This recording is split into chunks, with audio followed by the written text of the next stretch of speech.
বিসমিল্লাহির রহমানির রহিম। প্রিয় সভাপতি, শ্রদ্ধেয় কেন্দ্রীয় নেতৃবৃন্দ এবং আমার সামনে উপস্থিত মহানগর উত্তরের বিভিন্ন থানা এবং ওয়ার্ড থেকে আগত এরশাদ প্রেমিক, আমার সহকর্মী, জাতীয় পার্টির ভাই ও বোনেরা, আসসালামু আলাইকুম। আপনাদের সবাইকে জানাচ্ছি অনেক অনেক শুভেচ্ছা। আমার শ্রদ্ধা এবং ভালোবাসা গ্রহণ করুন। আপনারা আজকে এই সকালে এসছেন আমাদের সেন্ট্রাল নেতৃত্বে, এখানে একটা মিটিং করছেন সামনের দিকের কয়েকটি দিবস পালনের উদ্দেশ্যে।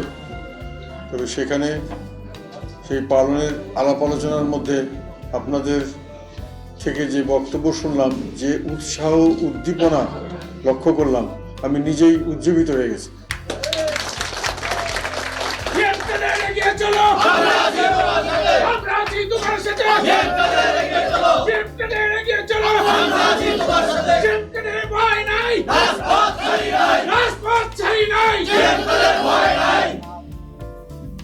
আওয়ামী লীগের যখন 21 বছর পরে ক্ষমতায় আসলো, তার আগে আলাপ আলোচনার সময় আমি ছিলাম, অনেক মিটিংয়ে তাদের সঙ্গে কথা হয়েছে। বাইরে তখন একটা আলাপ চলছিল এরকমই, যে এইবারই লাস্ট চান্স, আওয়ামী লীগ এখন ক্ষমতা যদি না আসে এই দলটি হয়তো আর টিকবে না। আমি আওয়ামী লীগের অনেক সিনিয়র নেতা, আজকাল হয়তো অনেকে শুনলে মনে করবেন এটা একটা কথাটা খুবই অবিশ্বাস্য। অনেক নেতা বলেছে, ভাই আর তো ক্ষমতায় যেতে পারলাম না, আর কোনোদিন মন্ত্রী হতে পারবো না, আমরা সামনের দিকে এই বোধহয় এইবারই শেষ। 21 বছরের মধ্যে তাদের মধ্যে এই হতাশা আমি লক্ষ্য করেছি। এখন 13 বছরের মতো হলো বিএনপি ক্ষমতার বাইরে। ক্ষমতা থাকার সময় তারা কিন্তু মোটামুটি এরশাদ সাহেব ছেড়ে যাওয়ার পরে দেশে একটা বড় ধরনের লুটপাট হয়েছে।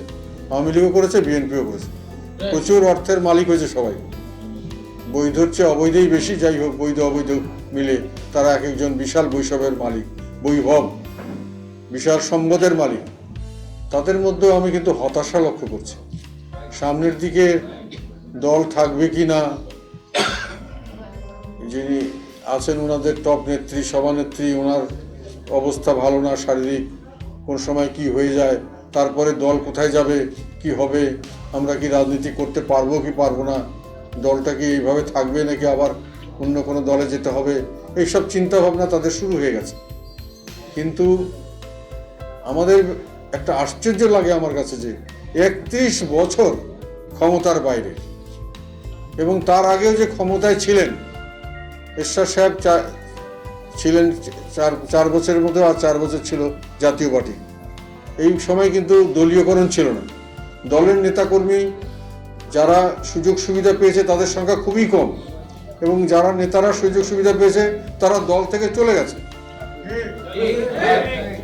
যারা 2-1 পেয়েছে তারা বেশিরভাগই দল থেকে চলে গেছে। এখন যারা আছে তারা যখন দল করেছিল তখনও কিছু পায়নি, আবার অনেকেই এই দলের ক্ষমতার থেকে চলে যাওয়ার পরে এখানে এসে যোগদান করেছে।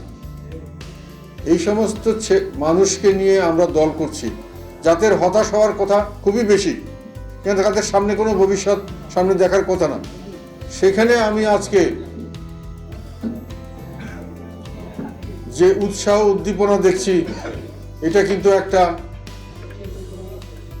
একটা মিরাকল বলা যায়, এবং তার বিশেষ কতগুলি কারণ আছে, সেইগুলো আপনাদেরকে বুঝতে হবে, এবং আল্লাহর রহমতে আপনারা সেগুলো উপলব্ধি করছেন, অন্তরে অনুভবটা করছেন কি, যে সামনের দিকের দিন জাতীয় পার্টির দিন। এই জন্যই আপনারা উৎসাহিত হয়েছে। সামনের দিকের দিন কেন জাতীয় পার্টির দিন?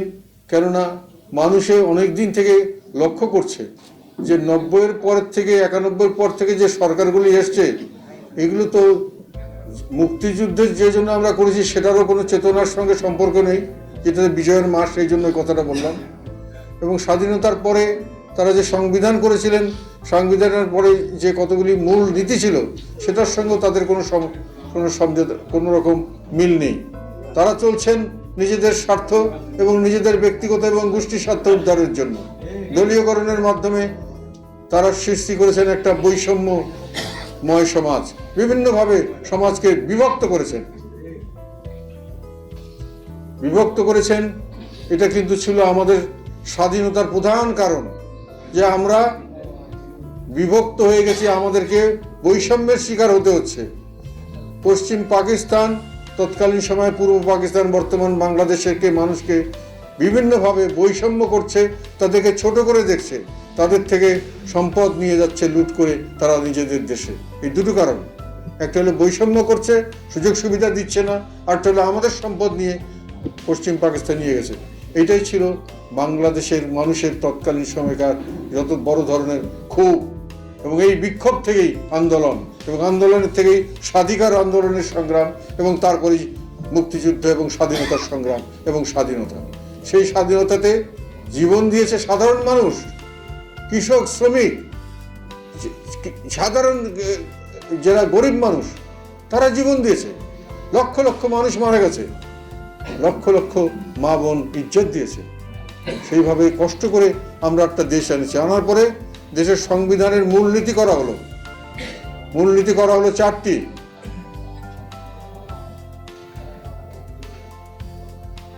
কথা না বলি, মূলনীতি করা হয়েছে 4টি। এই যে আমাদের বৈষম্য, এই সমস্ত কারণে, এবং এখান থেকে দুর্নীতির মাধ্যমে টাকা লুটপাট হচ্ছে, দুর্নীতি হচ্ছে। পশ্চিম পাকিস্তান আমাদেরকে দুর্নীতির মাধ্যমে আমাদেরকে বিভিন্নভাবে আমাদেরকে বঞ্চিত করছে। এসবের কারণে আমরা যেটা সংবিধান করেছিলাম, সেখানে 4টা মূলনীতি করা হয়েছিল এগুলোকে রক্ষা করার জন্য। একটা হলো গণতন্ত্র, একটা হলো সমাজতন্ত্র, একটা হলো জাতীয়তাবাদ, আর একটা হলো ধর্মনিরপেক্ষতা। কেননা হিন্দুদের উপরেও অনেক ধরনের অত্যাচার করা হয়েছিল সে সময়। হিন্দুদেরকে নানানভাবে সেকেন্ড ক্লাস সিটিজেন বানানো হয়েছিল পাকিস্তান আমলে, এটা সত্য। বাঙালিদেরকে যেমন বানানো হয়েছিল, হিন্দুদেরকেও করা হয়েছিল। মানুষ মনে করেছিল আমরা এগুলো থেকে মুক্ত হতে চাই। এই 4টি মূলনীতির আজকে স্বাধীনতার 50 বছর উপলক্ষে আমরা পালন করছি। এই 4টি মূলনীতির শুধু ধর্ম নিরপেক্ষতাটা ছাড়া আর বাকি কোনো নীতিকেই আমরা সঠিকভাবে রাখি নাই। এখন গণতন্ত্রের নামে দেশে সাংবিধানিকভাবে এক নায়কতন্ত্র প্রতিষ্ঠিত করা হয়েছে। সাংবিধানিকভাবে এক ব্যক্তির হাতে, নির্বাহী ক্ষমতা যার হাতে, সেই ব্যক্তির হাতেই তার জবাবদিহিতে করার যে জায়গা পার্লামেন্ট, তার নিয়ন্ত্রণে, কাজেই তার জবাবদিহিতার ঊর্ধ্বে তাকে স্থাপন করা হয়েছে। এবং বিচার বিভাগের 95% মতো তার হাতে, কাজেই তাকে আইনের ঊর্ধ্বে তাকে অবস্থান দেওয়া হয়েছে। এটাকেই বলা হয় এক নায়কতন্ত্র। এবং রাজতন্ত্র এই ধরনের, যেখানে যারা শাসন করে তারা কোনো রকম জবাবদিহিতার বাইরে থাকে এবং কোনো রকম আইনের ঊর্ধ্বে থাকে। এবং এই জন্যই রাজতন্ত্র এবং একনায়কতন্ত্র জনগণের স্বার্থে কাজ করে না, এবং এই জন্যই গণতন্ত্রের প্রতিষ্ঠা দরকার। এই জন্যই আমরা আমাদের সংবিধানে গণতন্ত্রকে রেখেছিলাম মূলনীতির একটি নীতি, এবং আমরা এই সংবিধানের পরবর্তী পাতাগুলোতে বিস্তারিতভাবে এগুলোকে ধ্বংস করেছি। বিস্তারিতভাবে আমরা এটাকে সাংঘর্ষিক অনেক ব্যবস্থা করে এই যে গণতন্ত্র যাতে সঠিকভাবে পরিচালিত না হয় তার জন্য ব্যবস্থা করেছি। কাজেই প্রথম আপনি দেখেন 50 বছর পরে এটা শুরু হয়েছে 91 থেকে। বলা হয় গণতন্ত্র মুক্তি পাক এবং স্বৈরতন্ত্র নিপাত যাক। ঠিক উল্টো কাজটা শুরু হয়েছে 91 থেকে। গণতন্ত্র নিপাত গেছে এবং স্বৈরতন্ত্রের মুক্তি হয়েছে। তারপরে আপনি আসেন সমাজতন্ত্রের কথা। আমরা সমাজতন্ত্রের মধ্যে নাই। আমরা ঘোষণা দিয়ে সমাজতন্ত্রকে ত্যাগ করেছি, এবং সমাজতন্ত্রের যে মৌলিক যেটা উপাদান ছিল, যার জন্য সমাজতন্ত্র আমাদের সংবিধান রাখা হয়েছিল, সেটা হলো শোষণহীন একটি সমাজ, ন্যায় বিচার ভিত্তিক এবং সমতার ভিত্তিতে। সেইখানে দেশ হয়ে গেছে বৈষম্য, দেশে ধনী দরিদ্রের বৈষম্য, দেশে সরকারি দল এবং বাইরের লোকের মধ্যে বৈষম্য সৃষ্টি করা হয়েছে। কাজেই আমরা এখন আর সমাজতন্ত্র তো এমনি নাই। নীতিগতভাবে আমরা ইকোনমিক্স যে অর্থনীতির যে রুলসগুলো ফলো করি সেটা হলো মুক্ত বাজার অর্থনীতি, সেখানে সমাজতন্ত্র নাই। আর সামাজিকভাবে যে সমাজতন্ত্রের যে সুফল, যে একটা শোষণহীন একটা সমাজ গড়ে তোলা এবং ন্যায় বিচার ভিত্তিক, সেটা আমাদের সংবিধানে থাকার পরেও আমরা এটাকে মানছি না। আমাদের এখন জাতীয়তাবাদের কথা বলেন, জাতীয়তাবাদ মানে হলো আমাদের নিজস্বতা, যে আমরা একটি জাতি যার নিজস্বতা থাকবে, নিজস্বতা কি, সেটা থাকে ধর্ম, ভাষা, আপনার চাল চলন, পোশাক, আপনার সব কিছু মিলে এটা মানুষে দেখলে বুঝবে যে এই লোকটি অন্য কোনো দেশের মানুষের মতো নয়। সেই নিজস্বতাগুলোকে আমাদের যেগুলো যেগুলো ছিল, সেই নিজস্বতার মধ্যে অনেক নিজস্বতা আমরা হারিয়ে ফেলছিলাম। যতই কিছু বলা হোক, অনেকে কথাটা খেয়াল করে না যে শুক্রবারকে যে ছুটি দিব ঘোষণা করা হয়েছে, এটা একটা নিজস্বতা। এটা পৃথিবীর অন্য কোনো দেশে তেমনভাবে নেই। বাঙালিরা আমাদের দেশের, এটা বাঙালি তো আমাদের পশ্চিমবাংলাও লোক আছে, তাদের সাথে আমাদের একটা পার্থক্য আছে না, একটা ধর্মের পার্থক্য ছাড়াও এই শুক্রবারটাও একটা সেটাই পার্থক্য।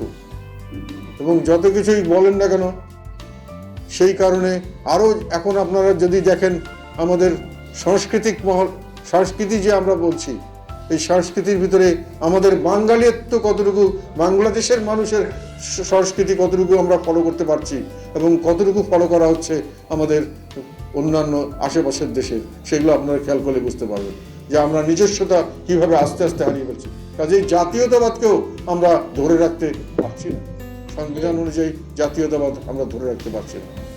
একমাত্র আমরা ধরে রাখতে পেরেছি ধর্ম নিরপেক্ষতা। এই কথাটা শুনলে অনেকে মনে করবে উনি তা পাগলের মতো কথা বলছে, কেননা ধর্ম নিরপেক্ষতা, রাষ্ট্র ধর্ম ইসলাম করে ফেলছে মানে ধর্ম নিরপেক্ষতা নষ্ট হয়ে গেছে। এটা একটা সাধারণভাবে ধারণা দেওয়া হয়েছে, কতগুলো ধারণা মানুষকে ভুল বোঝানো হয়েছে। এরশাদ সাহেব শহীদ চাচ্ছিলেন, এই কথাটি হচ্ছে সবচেয়ে বড় একটি ভুল এবং সবচেয়ে বড় একটি অসত্য কথা, কিন্তু এটাকে প্রচার করতে করতে এটাকে বানিয়ে দেওয়া হয়েছে। ধর্ম নিরপেক্ষতা, এরশাদ সাহেব রাষ্ট্র ধর্ম ইসলাম করে ধর্ম নিরপেক্ষতার বাইরে যাননি, বরং উনি জাতীয়তাবাদকে এখানে প্রাধান্য দিয়েছেন। জাতিগতভাবে বেশিরভাগ যেখানে মুসলমান, সেখানকার ধর্ম, রাষ্ট্র ধর্ম ইসলাম হতে পারে, এবং এটা উনি গণতন্ত্রকে প্রাধান্য দিয়েছেন, যেহেতু গণতন্ত্র হলো বেশিরভাগ মানুষের ইচ্ছার প্রতিফলন। বেশিরভাগ মানুষ এটাতে খুশি হয়েছে, ইচ্ছা তাদের পূরণ হয়েছে যে আমাদের দেশটা বেশিরভাগ মুসলমান, এটা রাষ্ট্র ধর্ম ইসলাম হতে পারে। আর ধর্ম নিরপেক্ষতাটাকে উনি নিষ্ঠা কোনো রকমভাবে কোনো বাধাগ্রস্ত করেননি, কেননা পরেই বলে দিয়েছেন যে হিন্দু, বৌদ্ধ, খ্রিস্টান এবং অন্যান্য ধর্মের লোকরাও সমানভাবে তাদের অধিকার ভোগ করতে পারবে, কোনো বৈষম্য থাকবে না। কাজে উনি একই সঙ্গে গণতন্ত্র রক্ষা করেছেন, উনি ধর্ম নিরপেক্ষতাটাকে রক্ষা করেছেন, এবং একই সঙ্গে জাতীয়তাবাদ, যেটা আমরা তো পশ্চিমবঙ্গের মানুষের সঙ্গে আমাদের একটা পার্থক্য হলো ধর্ম। কাজে যদি ধর্মটা দেই, তাহলে আমার জাতীয়তাবাদ তো এখানে, আমার নিজস্বতার স্বকীয়তা তো এখানে শক্তিশালীভাবে বেরিয়ে আসে। কাজে সেখানে ওই কারণে আমি বলছি যে ধর্ম নিরপেক্ষতারা উনি দিয়েছেন, ওখানে শুক্রবার ছুটি ঘোষণা করেছেন। এগুলো হলো আমাদের নিজস্বতা, এগুলো আমাদের জাতীয়তাবাদ, জাতীয়তাবাদকে উনি শক্ত করেছেন, কিন্তু ধর্ম নিরপেক্ষতাটাকেও উনি রক্ষা করেছেন, উনি নষ্ট করেন নাই। আর একটি কথা হলো যে জন্য স্বাধীনতা করা হলো, যেটা গণতন্ত্র না থাকলে যেটা হয় সেটা হলো জবাবদিহিতাবিহীন হয়। আইনের ঊর্ধ্বে যখন মানুষ চলে যায়, জবাবদিহিতার ঊর্ধ্বে চলে যায়, তখন দুর্নীতির বিস্তার লাভ করে। Power corrupts, absolute power corrupts absolutely. আমরা পশ্চিম পাকিস্তানের বিরুদ্ধে যুদ্ধ করেছি, রক্ত দিয়েছি, কিসের জন্য? একটা কারণ ছিল, যেটা বললাম, যে আমাদের বৈষম্য করা হতো। 2 নম্বর কারণ ছিল আমাদের এখান থেকে, এটাও বলেছি, সম্পদ লুণ্ঠন করে পশ্চিম পাকিস্তানে নিয়ে যাওয়া হচ্ছে। এখনো কিন্তু আমাদের দেশের থেকে সম্পদ লুণ্ঠন করে বিদেশে নিয়ে যাওয়া হচ্ছে না? এটা কে বলছে? এটা কি আমি বলেছি? এটা কি বাংলাদেশের কোনো সরকার বলেছে? না, এটা বিদেশিরা বলছে। বিদেশি খবর কাগজে আসছে, বিবিসি সার্ভে রিপোর্টে আসছে যে লক্ষ লক্ষ কোটি টাকা বাংলাদেশ থেকে আমাদের দেশে আসছে। বিভিন্ন সময় বিভিন্ন জায়গা থেকে খবর পাওয়া যাচ্ছে। এমনকি বাংলাদেশ ব্যাংক লুট হয়েছে, সেই খবর আমরা জানতাম না। 5-7 মাস পর্যন্ত বাংলাদেশের কোনো লোক জানে নাই, এবং হয়তো কোনোদিনই জানতো না। জানলো কোন সময়? যখন খবরটা ফিলিপিনের একটা পেপারে খবরটা বের হলো, এবং ফিলিপিন সরকার যখন বললো এখানে বাংলাদেশ থেকে তাদের ব্যাংকের টাকা এখানে লুট হয়ে এত মিলিয়ন না কত টাকা, বিশাল অঙ্কের একটা টাকা এখানে চলে এসছে। খবরটা দিল আমাদেরকে ফিলিপিন থেকে, নাহলে বাংলাদেশের লোক জানতো না। কেন জানতো না? এটা যে লুণ্ঠন হয়েছে আমাদের বাংলাদেশ ব্যাংকের লোকরা বুঝতে পারে নাই। কেন তাহলে গোপন রাখা হলো? এবং এটা ইনকোয়ারি করা হলো, ইনকোয়ারি রিপোর্ট কেন দেওয়া হলো না? এখনো বাংলাদেশের মানুষ জানে না কিভাবে এটাকে গেল। এখন যা বলা হচ্ছে এত টাকা রিজার্ভ আছে, কথার কথা, আমি সংসদে এসব কথা বলেছি, কিন্তু আমি কাউকে দোষারোপ করে বলিনি।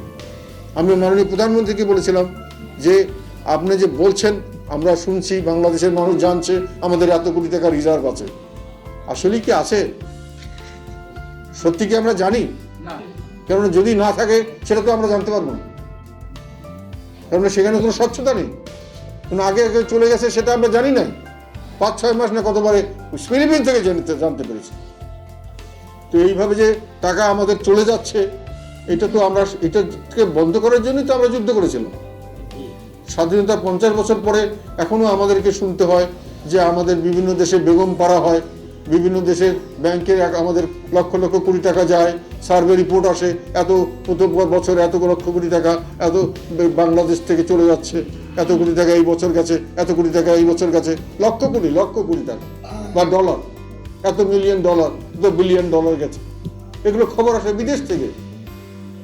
তো সেই জন্যই এখন প্রশ্ন এসছে যে এগুলোকে আমরা সাধারণ মানুষের মধ্যে একটা ধারণা এসছে যে এর থেকে আমরা পরিবর্তন চাই।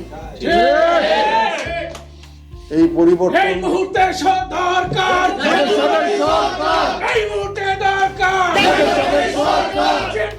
সরকার, এই মুহূর্তে দরকার। এখন পরিবর্তনটা চাই। পরিবর্তন করতে মানুষে বুঝতে পারছে যে 91 পর থেকে পালা বদল হয়েছে, একবার বিএনপি একবার আওয়ামী লীগ। মানুষের অবস্থার উন্নয়ন কিছু হয় নাই। যারা দল করেছে তাদের অবস্থার উন্নয়ন হয়েছে, যারা সরকারি দল তাদের অবস্থার উন্নয়ন হয়েছে। এবং প্রতিবারই এই যে অনিয়মগুলি যেগুলোর কথা বললাম, যে স্বাধীনতার চেতনার কথা বললাম, যে কারণে স্বাধীনতা হয়েছে, বড় বড় কথা বলি বলা হয়, কিন্তু স্বাধীনতা কেন হয়েছে সাধারণ মানুষ তো জানে যে আমরা কেন স্বাধীনতা চেয়েছিলাম। পশ্চিম পাকিস্তান আমাদের থেকে লুণ্ঠন করে নিয়ে যাচ্ছে টাকা, পশ্চিম পাকিস্তান আমাদেরকে সেকেন্ড ক্লাস সিটিজেন করেছে, বৈষম্য করেছে, এগুলো তো সবাই জানতো। এত বড় বড় টার্মস তো আমার দরকার নেই। সেখানে এখন কি হচ্ছে? এখন তো সেই একই জিনিস হচ্ছে। এবং বিএনপির পরে যখন আওয়ামী লীগ আসছে তখন বিএনপির চেয়ে বেশি করছে, তারপরে আবার আওয়ামী লীগ আসছে তার চেয়েও বেশি করছে। এই অবস্থা চলতেই থাকছে যতক্ষণ পর্যন্ত এই এক দল থেকে আরেক দলে যাচ্ছে। কোনো সময় এখনো যদি কোনো কারণে ধরে নিলাম যে আবার পরিবর্তন হয়ে বিএনপি আসে, আপনারা কি কেউ, বাংলাদেশে অনেক মানুষকে আমি জিজ্ঞাসা করেছি, অনেক জায়গায় আমি সাধারণ মানুষকে জিজ্ঞাসা করেছি যে তোমরা সরকারের বিরোধী যে কথা বলো বা সরকারকে পরিবর্তন চাও, এরপরে যদি বিএনপি আসে, যেহেতু বিএনপির এখন আসবে বলে লাফাচ্ছে, তাদের সংগঠন বড়, জনসমর্থন বড়, কেন তারা টাকা পয়সা প্রচুর, তারা মাঠে ঘাটে তাদের পেশি শক্তি আছে, তারা যদি আসে তাহলে কি অবস্থার ভালো হবে? বলে না, ভালো হবে না। এই কথাটা আমি একদম একেবারে সত্য কথা বলছি। সাধারণ মানুষের ধারণা আপনারা জিজ্ঞাসা করে দেখতে পারেন, ভালো হবে না। তা খারাপ হলেও তোমরা এটা চাচ্ছ কেন? না, তবুও এটা পরিবর্তন দরকার। আমি যেটা বললাম এই কথাটার মধ্যে সত্যতা আছে না নেই? আপনাদেরকে আমি পরীক্ষা করতে বলবো। আপনারা বাইরে যখন যাবেন, মুশকিল হলে যে বাংলাদেশের মানুষ কোনো উপায় খুঁজে পাচ্ছে না, অপশন নাই। আমি কথাটা বলি যে বাংলাদেশের মানুষ এখন দেখছে যে আওয়ামী লীগ এবং বিএনপি মুদ্রার এপিঠ এবং ওপিঠ, এবং সেই মুদ্রাটি হলো আবার অচল মুদ্রা। এই মুদ্রাটি চলে না, কারণ ওই মুদ্রা থেকে কোনো কিছু পাওয়া যায় না। কিন্তু মুদ্রাটিকে দেখানো, এই দিক থেকে দেখছেন একবার, ওদিক থেকে একবার দেখছেন, বাজারে গিয়ে দিলেন, বলে পালাই দাও, এটা চলো না, ইন্টারন্যাশনাল মার্কেটে এটা পেড, এটাকে ফেলে দেব। এখন এইটার জন্য মানুষের উপায় হলো, এখন আমি কোথায় যাই? দল তো নাই, দল তো সব শেষ। এই কারণেই জাতীয় পার্টি দিকে মানুষের তাকিয়ে আছে, এই কথা যে আমরা একটা দল চাই, বিকল্প একটা শক্তি চাই, যেখানে আমরা ভরসা করতে পারি তারা হয়তো কিছু পরিবর্তন দিতে পারে। সেই কারণেই মানুষের আগ্রহ আমাদের দিকে, মানুষের সমর্থন আমাদের দিকে। শুধু আমাদেরকে এখন সংগঠিত হয়ে শক্তিশালী হতে হবে, মানুষের মনে এই আস্থাটি আনতে হবে যে আমরা আছি এবং আমরা থাকবো এবং আমরা সামনে আপনাদেরকে আপনাদের মঙ্গলের জন্যই কাজ করে যাব এবং সেই শক্তি আমাদেরকে আপনারা দিবেন, সেই দায়িত্ব আপনারা দিবেন, এইটুকু আর দোয়া করবেন। এটাই হলো আমাদের রাজনীতি, যার জন্য রাজনীতিতে এই আপনাদের এই সারা দেশময় কিন্তু মানুষের মধ্যে একটা আগ্রহের সৃষ্টি হয়েছে যে আর দল তো নাই, আছে একটা জাতীয় পার্টি। আমাদেরকে দুর্নাম দেওয়া হয় কি বলে? দুইটা জিনিস, একটা হলো এটা তো শেষ হয়ে যাচ্ছে, দল এরশাদ সাহেব চলে গেছে আর এরশাদ সাহেবের পর থাকবে না, এখন বলে থাকলেও দুর্বল, অত বেশি শক্তিশালী নাই, আর্মস এমুনেশন নাই, গোলাগুলি করতে পারে না, মারামারি করতে পারে না, টাকা পয়সা নাই, এইটা একটা বলে তো দুর্বল। আর একটা বলে কি যে আওয়ামী লীগের বি টিম, আওয়ামী লীগের 2 নম্বর টিম আছে। এখন তাহলে আপনাদেরকে কি করতে হবে? আপনার প্রথম কথা হইলো যে আপনি আওয়ামী লীগের বি টিম, এই কথাটা থেকে নাম কাটাইতে হবে। হ্যাঁ, আওয়ামী লীগের থেকে নাম কাটাইতে হবে, একটু সাবধানে সাবধানে কাটাইতে হবে। এখন এই জিনিসটা আপনি যেটা বলছেন এটা প্রমাণ করতে হবে, এটা দেখাই দিতে হবে তাদেরকে যে আপনি আমাকে ছাড়া চলতে পারবেন না। আমরা সারা দেশময় নির্বাচন করতেছি, সব নির্বাচন হারি আর জিতি। কেন?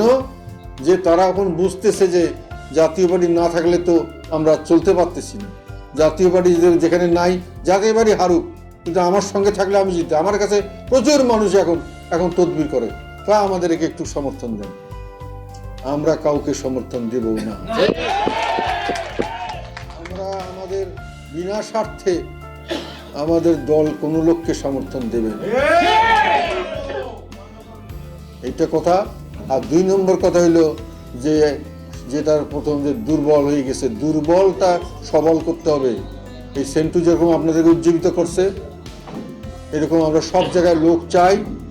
একটা হলো সংখ্যা বাড়াতে হবে, নতুন নতুন লোক আনতে হবে যারা এই সব কাজের সঙ্গে একমত না, যারা এখনো মনে করে যে 2 নম্বরই করে আবার ওই দালালি করে আমরা কিছু আয় করব, ওইটা দিয়ে রাজনীতি, সেই রাজনীতির স্থান জাতীয় পার্টিতে আমরা দেব না। যারা এই সমস্ত থেকে আমাদের সঙ্গে থাকবে না তাদেরকে আমরা বিদায় করে দেব। আসার লোকের অভাব হবে না, লোক প্রচুর আসবে, প্রচুর মানুষ আসবে, যাওয়ার জায়গা নাই। আওয়ামী লীগের লোকও এখন আওয়ামী লীগে থাকতে চাচ্ছে না, ঠিক কিনা? কেন মানুষে এখন নৌকা মার্কার দিকে, নৌকার আওয়ামী লীগ করে কিন্তু নৌকা মার্কা ভোট দেয় না, ঠিক কিনা? আর বিএনপির লোক তো নির্বাচনে যাচ্ছে না, নির্বাচনে গেলেও আর কিছু না।